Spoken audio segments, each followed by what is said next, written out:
too much information, but thank you for sharing. Don't have anything to start with. Matt, kick us off. You don't have anything to start with? I have your questions to start with. Oh, okay. Well, actually, I don't really have anything that I think you can answer, but I'll start with Niger. After Acting Deputy Secretary Newland's meetings yesterday, do you guys have any idea where things are going? I will say that you're right. Acting Secretary Newland met yesterday with leaders of the junta and made clear that there was a diplomatic path forward for them if they would choose a return to constitutional order. She also made clear that there would be consequences if they didn't, that there are hundreds of millions of dollars of U.S. assistance at stake. As she said last night in the call she had with the press, they were very difficult conversations. She didn't achieve any breakthroughs, and it's not at all clear that they will choose the diplomatic path forward. And I do want to emphasize that she also met with civil society leaders of NGOs while she was on the ground yesterday. She mentioned some of this. And in those meetings, she heard them express real concerns about the situation and express a desire for the country to return to a constitutional order. And I wanted to say something about that because I've gotten a lot of questions the last few days about so-called protests happening on the streets. And I think it's fair to note that not everyone that supports democracy in that country can take to the streets because of potential concerns about their safety. But she heard in their meetings that there is support in civil society for a return to constitutional order. So we will continue to press for that. But I think we are very clear-eyed about the situation as it stands. Specifically referring to protests where people were waving Russian flags and I am. Is that what you're talking about? I am. And do you think that that's a significant issue that needs to be addressed? I think I have heard questions about these protests sometimes in this briefing room, and sometimes you see people assume that because you see people on the streets, it's an expression of actual support rather than people who might have been paid to show up at protests. It does seem odd to me that if your country is suffering an attempted military takeover, the idea that the first thing anyone would do is run to a store and buy a Russian flag, that strikes me as somewhat an unlikely scenario. But I wanted to emphasize that what we heard, what Acting Deputy Secretary Newland heard in her meetings is the same thing we've heard in conversations we've had, that there are civil society leaders and NGOs and others in the country who are very concerned, even if they're not always in a position to make those concerns public. Are there stores in Niamey that you're aware of that sell Russian flags? I am not. I don't know where those flags came from. That magically appeared. The flags that magically appeared in the hands of protesters. It did seem like an odd choice. All right. And then last thing on this, in terms of the aid that's been paused, are you in a position now to say, exactly how much has been paused and what programs they are? I still do not have a total amount for the reasons I outlined yesterday. I can give you a few examples I did after our exchange, knowing that you might ask to drill down with a couple of examples. And so here are a few examples of the types of assistance that are being paused.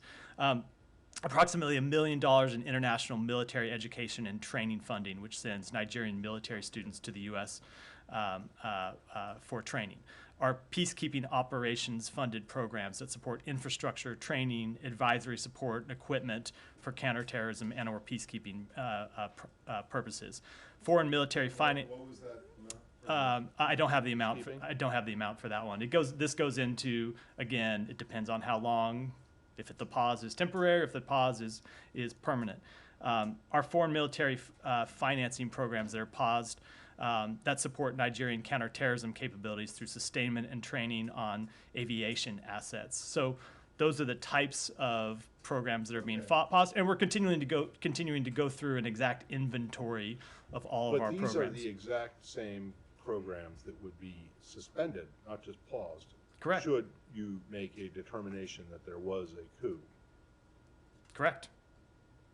And we are pausing those now. But as I have said, I think you were out last week when we talked about this question in more specifics. We are still hopeful, and we are still trying to achieve a result that is a return to the constitutional order. We hope we don't have to get to that point where we need to make that determination, because our hope is to see the constitutional order restored. We don't believe that window's closed at this point, but it's a very dynamic situation. And is it, so and it's about 1 million, I just wanted to make sure I got this right, 1 million in IMAT? Correct, correct. Is it not the case that one of the leaders of this insurrection was trained under an IMAT program? That may be the case. I'm not familiar. Thank you. Can I just follow up a little bit on Niger?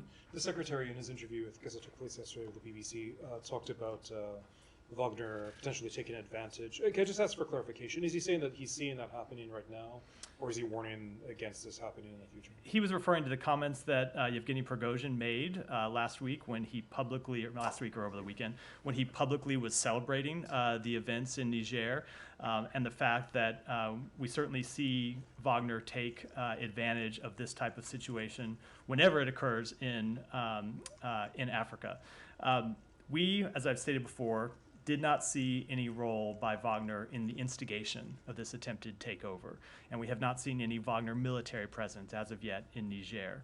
I don't have any specific Wagner activities that I can make public at this point, but we saw Yevgeny Prigozhin publicly celebrating what's happened, and as I said, it did seem a very odd event that we had a bunch of Russian flags show up at so-called protests in support of the junta leaders. Sure. Could I just, unless you want to follow up on this? So it's only the mysterious flag purchases that's the evidence that you're citing for.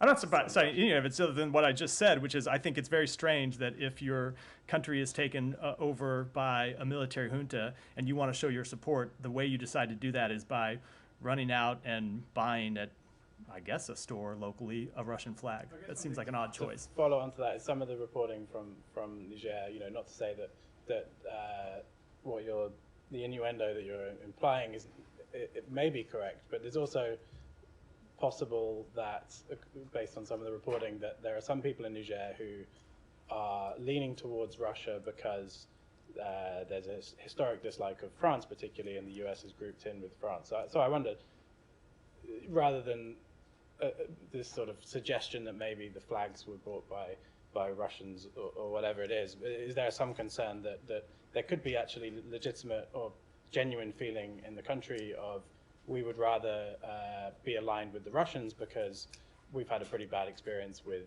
Western powers in the past? Look, it is certainly a big country with a diversity of views. So I am not going to in any way try to stand here and speak for every citizen of that country. I will tell you that we, in our conversations with leaders of civil society and NGOs, including the conversations that Acting Deputy Secretary Nuland had yesterday, so we have heard support for a return to the constitutional order. And remember, it is the people of Niger themselves that elected that chose a democratically elected president that has now been placed under house arrest as a result of this junta. So I will say that and then add on top of that, as we've said before, look, anytime you see instability or I shouldn't say anytime, but as we've seen before during instability in African countries, you have certainly seen Wagner try to take advantage of that. And even in the last few weeks, you've seen Yevgeny Prigozhin making public remarks trying to do the same thing here. And just, sorry, one other thing. You mentioned that you still have some hope that things can be reversed. Is there, what's that hope based on? Is there any, from the Deputy Secretary's trip, is there any anything you can point to as like this gave us hope? She didn't even get a meeting with the junta leader. So. Look, we do still have hope, but we were also very realistic. And you heard her say yesterday that the conversations she had were very difficult. As I said in my first comments, we are realistic about the situation on the ground. We do have hope that the situation will be reversed, but at the same time, we are making clear, including in direct conversations with the junta leaders themselves, what the consequences are of failing to return to constitutional order. Just follow up on Niger. We've discussed, of course, last week a lot about the civilians, American citizens leaving. Can you talk about the status of U.S. soldiers? I know it's obviously a Pentagon issue, but In terms of U.S. troops there, is there any move to withdraw them to relocate them? I will defer all comment on that to the Pentagon. I just don't think it's appropriate for me to get into it from here. Others on Niger? Sure, yeah, go ahead. Giving you next. Deputy Secretary Nolan said that he was under virtual house arrest. She was not allowed to speak with him, but not see him. Do you know, has anyone been able to contact President Bazoum? Yes, we've had a number of conversations with him, including yesterday. It's possible people have had conversations with him today that I'm not aware of them, but I know we had conversations with him by phone as recently as yesterday. Okay, so what kind of content do these conversations have? I mean, what do they talk about when they speak with the president who's under house arrest? Sure. What they say, the cavalry on its way, or So I will speak to the conversations the secretary's had with President Bazoum, and in those conversations, the secretary has, number one, looked for an assessment of the situation from President Bazoum. Number two, he's been checking on his safety and his health and the health and safety of his family. And number three, he has been assuring him that we support the return to the constitutional order, and that is the position of the United States, and that is what we are trying to work towards. All right. Is the U.S. still in a position of not calling what's happening in Niger a coup? It is at this point an attempted military takeover, but again, we are still working to achieve a different outcome, and we are hoping to see President Bazoum released from house arrest and able to resume his duties. And what are your expectations from the emergency summit of West African leaders to be held on this Thursday? So I wouldn't want to speak to that in advance of it happening. Obviously, we've been in touch with leaders of the members of ECOWAS, and will continue to be in touch with them as we try to resolve this situation. We have been fully supportive of their efforts to resolve it. On this, Matt, will Yeah. the U.S. attend this meeting on Thursday? Well, we're not a member of ECOWAS, obviously, so we wouldn't be. So we would. Hold on, let me finish. We're not attending we're not a member state. Whether we have someone attending as an observer, I don't know. Yeah, stay on this topic. Yeah. Go. I just want to circle back to the coup question. What glimmer of hope are you holding on to if, based off of Deputy Acting Secretary of State's trip, there was little movement? I mean, we're almost 2 weeks in. He's still under house arrest. He's not in control. What sliver? That we remain in conversations with partners in the region, with civil society leaders, with leaders of NGO groups, and we believe that the people of Niger who elected President Bazoum support a return to the constitutional order. So that is the policy we will continue to press and try to achieve. But I recognize that this is a difficult situation, and the outcome here is uncertain. But we are not ready to throw up our hands and go home and stop trying to achieve a return to democracy and a return to the constitutional order. We are going to continue to press for that outcome because it's one we support and one we believe ultimately the people of Niger support. Yeah, Shannon.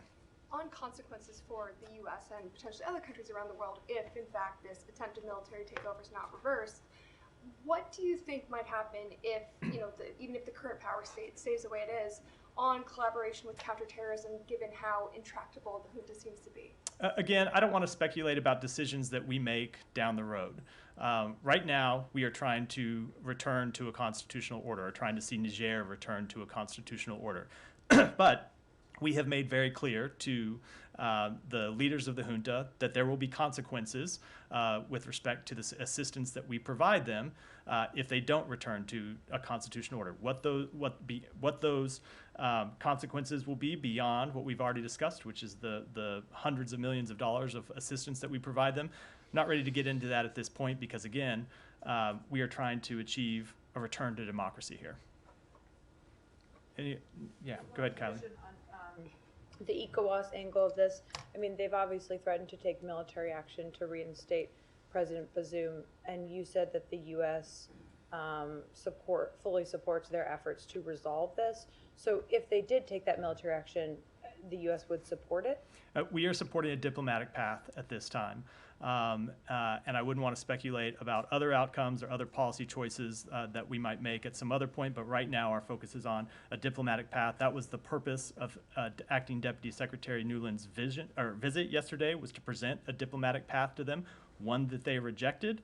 But right now we're going to continue to focus on diplomacy. And then could we just get your response to the Nigerian military leaders rejecting ECOWAS, the African Union, and the UN mediators from trying to, have meetings in the country earlier today? I think it's very unfortunate, and it is in keeping with the message that we heard from them yesterday when Acting Deputy Secretary Nuland presented options for a diplomatic path forward and a negotiated process going forward, and they were not willing to take that path at this time. We're going to keep trying, again, fully recognizing how difficult that path is. Anything else on Niger? Is this Niger? All right. No. All right. Anything else on Niger before I go? All right, Janie. Thank you. Ukraine. Do you have any specific information about the arrest of a Russian spy who was trying to assassinate President Zelensky? I've seen those reports. I don't have any specific comment on them. I would obviously refer to Ukraine to talk about that in any detail. But obviously, we've seen Russian espionage and Russian intelligence activities in Ukraine for some time. That is not in any way surprising, and we fully support Ukraine's general efforts to hold people accountable for those activities. North Korea continues to operate the vessel sanctioned by the UN Security Council, and China is providing used vessels to North Korea. What sanctions will the United States impose on countries that violated sanctions? Well, first I will say that we will fully enforce our existing sanctions, but then I will give the answer you've heard me give in the past, which is with respect to any potential future sanctions actions, I would never want to preview them from this podium. China have 10 years, they still provide these ships, so do you have anything about this issue when Secretary Blinken meeting with the Chinese I don't want to comment anymore with respect to any potential sanctions actions other than what I just did. Go ahead, Alex. May I get a reaction to Russian missile strikes last night on residential buildings in eastern Ukraine, in Pokrovsk? One of the buildings was known apparently to be used by journalists, so they're not even hiding that they're targeting non-military targets. Is this how do you think they are responding to the peace summit that happened over the weekend? Look, I wouldn't want to draw any specific parallel because we've seen the Russians target civilian infrastructure and homes and apartment buildings and schools and hospitals going back for some time. So they do that.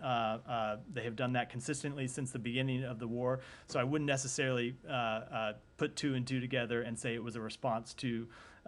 It was a direct response to the talks that went on about securing a just and lasting peace.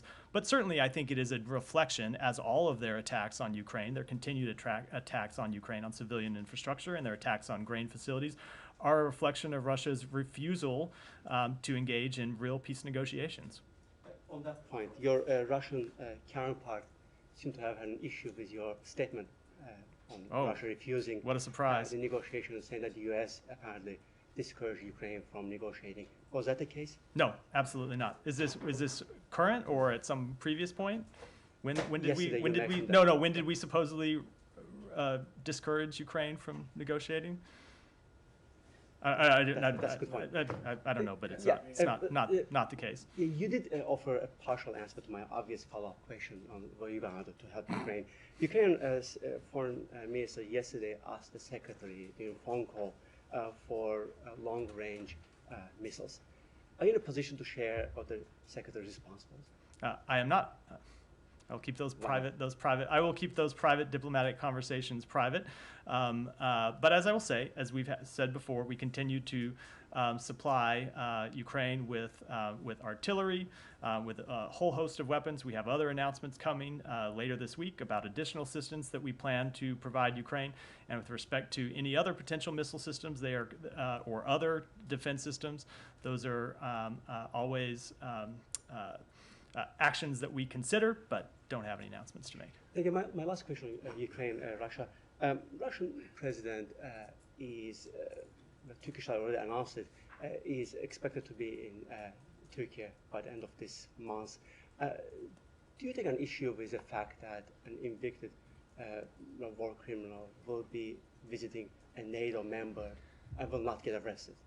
So I'm not going to speak to the visit in particular, other than to say one thing that we have welcomed is the role that Turkey has played in pressing Russia to to rejoin the Black Sea Grain Initiative. We think that they were productive.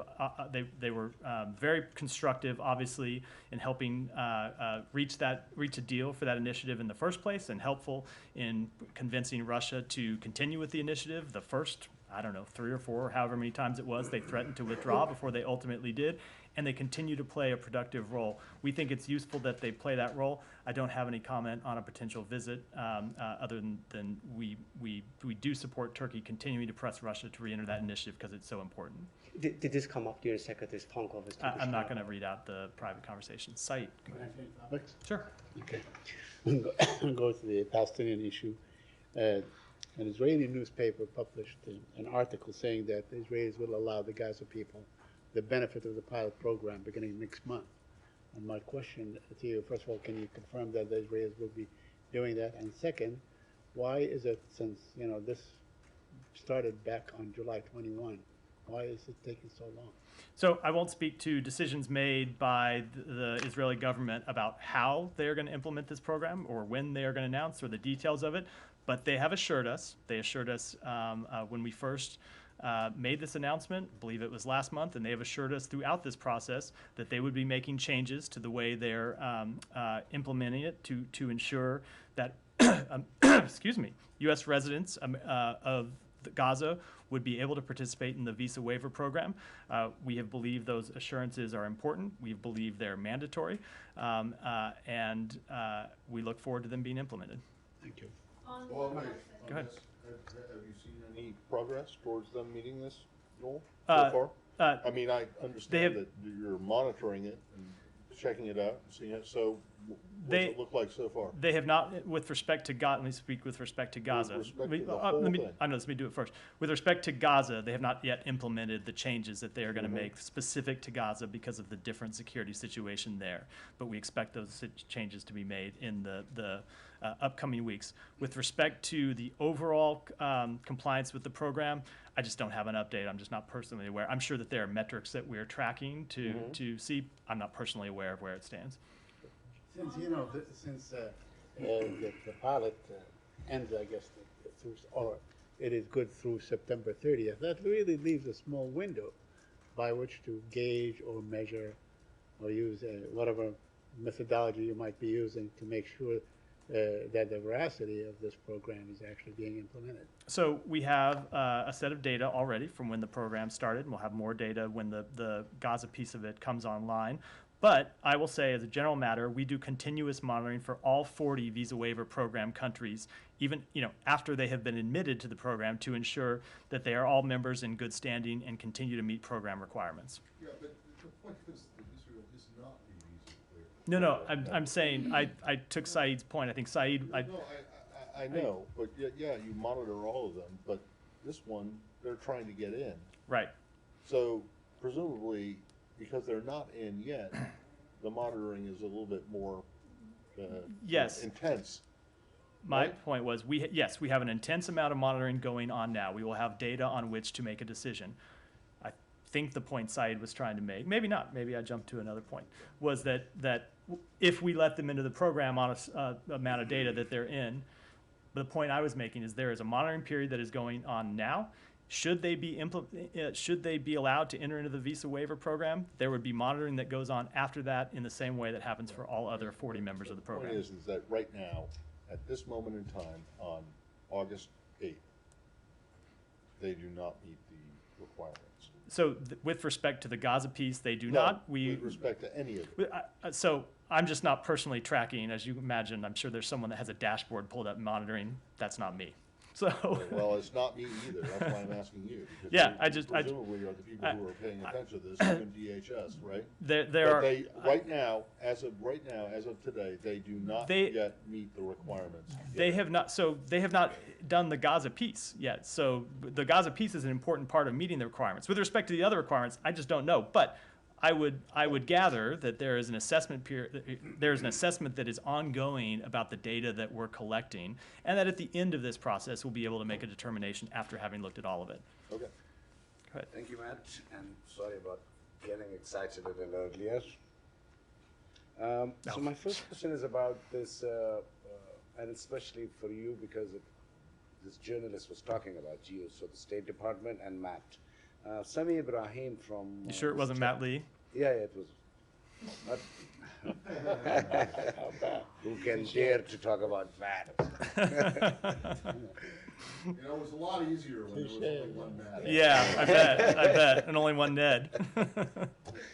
So this journalist, who happens to be a U.S. citizen as well, and he's a top journalist in Pakistan, and he was arrested and released, I'm sure because of your pressure. He said that Matt stands there at the State Department and he talks about Niger, and him and State Department and the Biden administration is ignoring a guy like Imran Khan, who is languishing in poor conditions in jail. So no human rights, no interference, no talk about interference in internal matters when it comes to Imran Khan's government, but with Niger, so much talk is given. So your reaction to that, because he specifically mentioned you that, I think I spoke to this at some length yesterday, and I don't believe that my answer is any different, which is the arrest of Imran Khan is an internal matter for Pakistan. But of course, we continue to call for the respect for democratic principles, human rights, and the rule of law in Pakistan, as we do around the world. We don't have too many U.S. citizens, top journalists in Pakistan, so that's why specifically. Just small questions, a little bit about the history of the past, and we spoke about it last week. So Rashid Dostum, the biggest heroin dealer from Afghanistan, who is in Turkey right now living in a $1 million villa. When I published a story about him in 2005, did the State Department official in Pakistan inform you that I had published a story that he was smuggling heroin in helicopters, and then he called me and threatened me? Did your colleagues at the State Department mention that? In 2005? Yes, sir. No, I was not here. I was not here in 2005. I will look into it. Yes. And one similar one. Same thing about Pakistani officials. Senior military officials were published in the story in the Frontier Post in Pakistan that they were involved in this trade. Can you check if your colleague at least mentioned that there's this newspaper? Instead of checking about whether someone read a story or not, is there a question that you have about a policy or? Does the State Department regret that all these people, and just to Matt, my seriousness in this issue is that just last week I meet this guy in Arlington driving this beautiful Ferrari. For 20 years his son was hanging around by the Potomac River because of heroin. So the city is a human issue. Do you regret that your colleagues did not mention you that this gentleman was such a big heroin dealer? The journalist has mentioned him, and you guys did not take any action. I think I'm lost here. I think I started with a comment about an article in 2005. It's moved to it's okay. I don't think I have any comment on it. Go ahead. Thank you, Matt. On the Iraqi Ministry of Defense delegation, I'm not sure if they have a meeting at the State Department, but they do have a meeting at the Pentagon, and also the U.S. ambassador to Iraq is taking a part in these meetings. They are talking about the future security cooperation between Iraq and the United States. What's the point that you believe that is the right time to go beyond the fighting against ISIS, and what's the reflection of this security cooperation on your diplomatic mission in Iraq and also Iraqi Kurdistan? You are correct that the U.S. Iraq Joint Security Cooperation Dialogue did conclude today in Washington at the Pentagon. The U.S. ambassador to Iraq was there. The talks focused on the future of the U.S. Iraq security partnership, and both sides reaffirmed a joint commitment to the enduring defeat of ISIS. We will be making a joint statement today, reading out the meetings, and I don't think I want to comment in detail before that statement comes out, but do look for it. It will have a number of details about what was discussed in the meetings. The State Department? Between, I don't know if it's a joint U.S. Iraq statement. I don't know if it's us or the Pentagon. We can obviously find One out. more question. Well, I think he had one more. Was there any meeting with the Secretary? No. And one more question about the Iraqi paramilitary groups and also the Iranian-backed groups. In your recent quarterly report to the Congress, you mentioned that even the Iraqi Prime Minister has no full control of these groups, and there's a lot of concerns among the minority groups in Nineveh Plain and also in disputed area about these paramilitary groups and also PMF. How does the U.S. viewing and dealing with these groups, and do you have any concern about the future security in the region with these groups as they are gaining more power and also they are becoming stronger in Baghdad?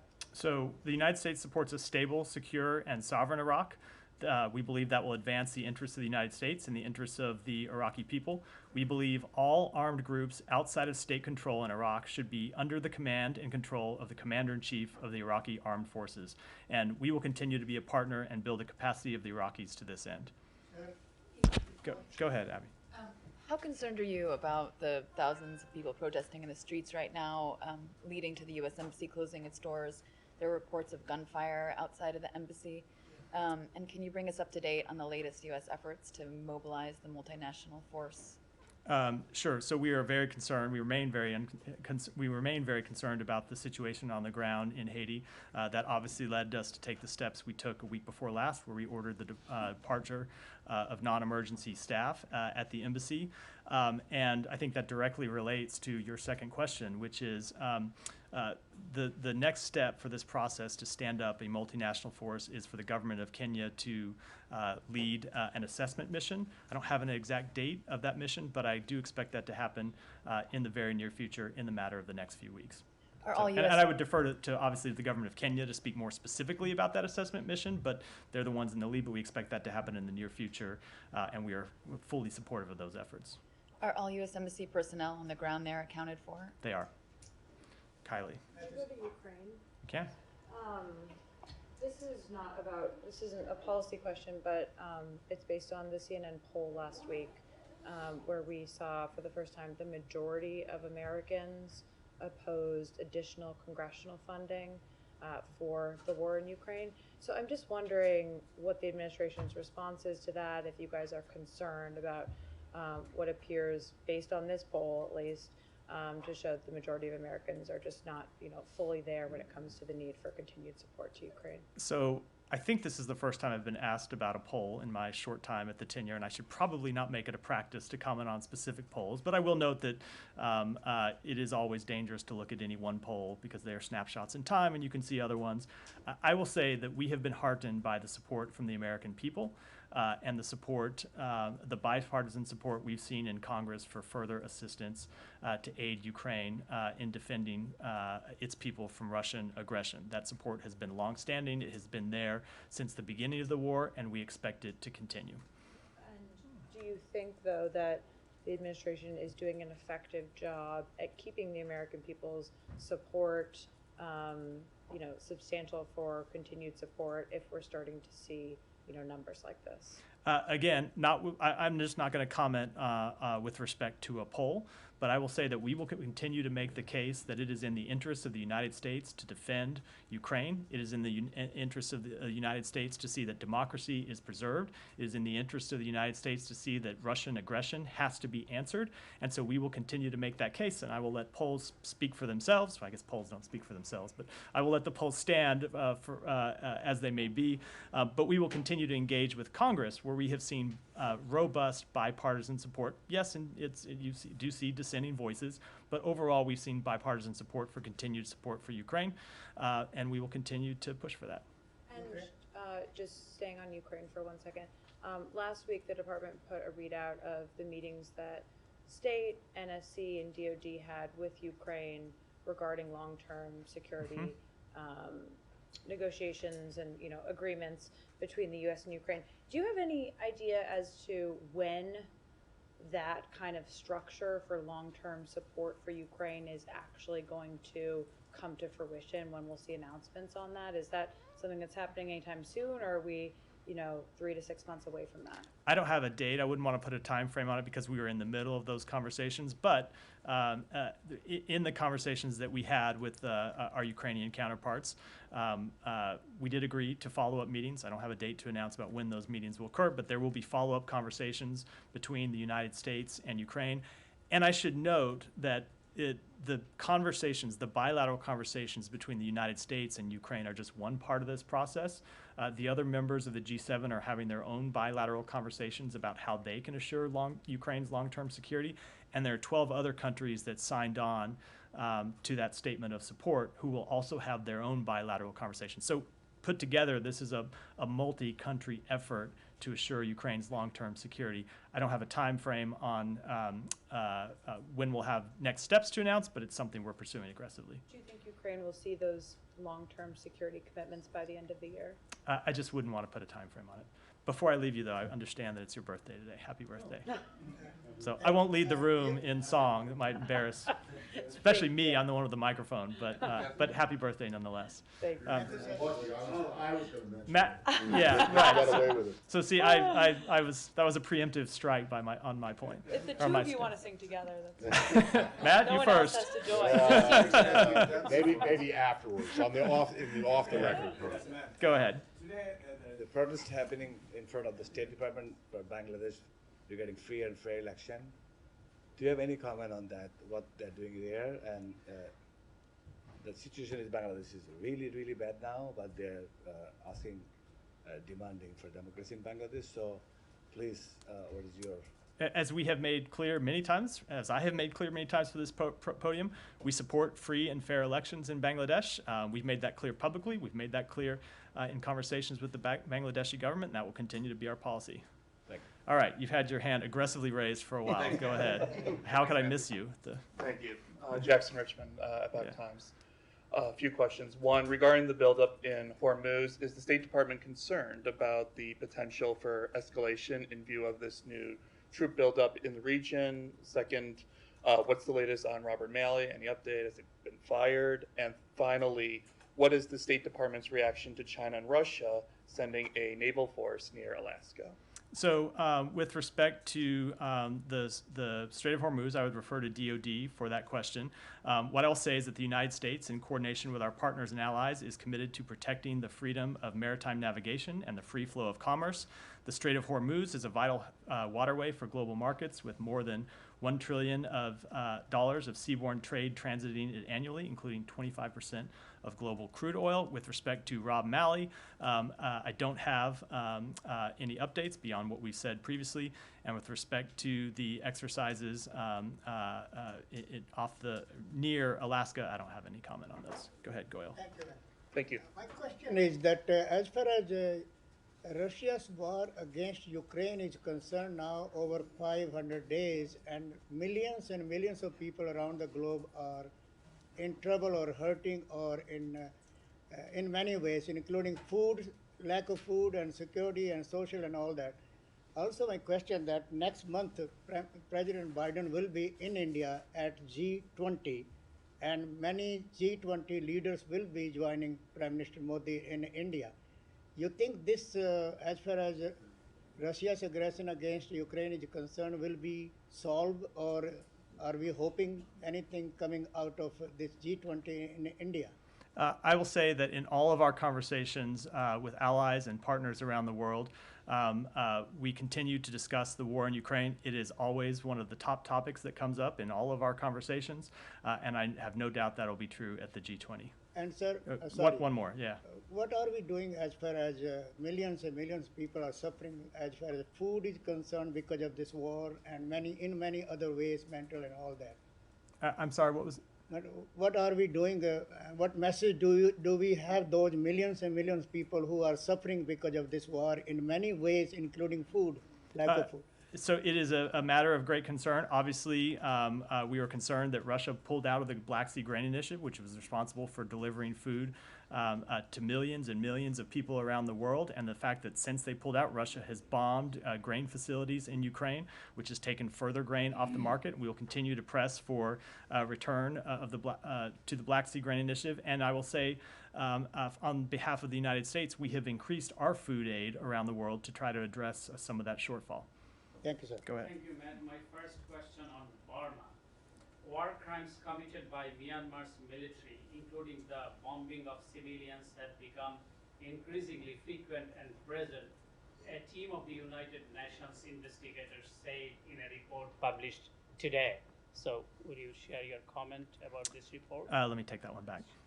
Second, on Bangladesh, Richard Nephew, the U.S. State Department Coordinator for Global Anti-Corruption, just concluded his visit to Bangladesh and met several high-ranking officials. During his visit to Bangladesh, the English daily newspaper Daily Star published a bombshell report revealing that Mohammed Saiful Alam, the owner of the Asalam Group and an affiliate of the current Sheikh Hasina's regime, had laundered over $1 billion and established a business empire in the abroad. Statewatch.net and OCCRP have revealed same type of reports on massive corruption and money laundering. During Mr. Richard Nephew's meeting with Bangladeshi Foreign Secretary, he indicated that they might consider sanction as a tool against corruption. My question is, does the United States government intend to impose new sanctions, especially on those involved in corruption and money laundering? So as I said in response to a different question earlier about a different country, we never preview sanctions actions before they take place. Generally speaking, sanctions can be a tool to fight corruption. We have other tools as well, such as freezing assets and giving partner nations information so they can prosecute cases. And we encourage Bangladesh to root out corrupt actors operating within its borders fairly and impartially. All right, I'll do one more. Yeah, go ahead. Sudan? Sure.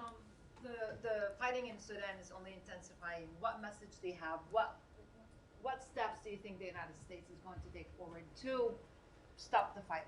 So we will continue to engage with partners in the region to try to achieve a peaceful outcome. Obviously, it's a very difficult situation, but it continues to be our belief that there is no military solution to this conflict, and we will continue to pursue diplomacy, and we will continue to press for the delivery of humanitarian assistance to the people of Sudan who ultimately are suffering. But any pressure that will be exerted on any or imposed on any of the fighting factions? We have already imposed sanctions on a number of parties, and we won't hesitate to use those tools in the future if it's appropriate. Thank you.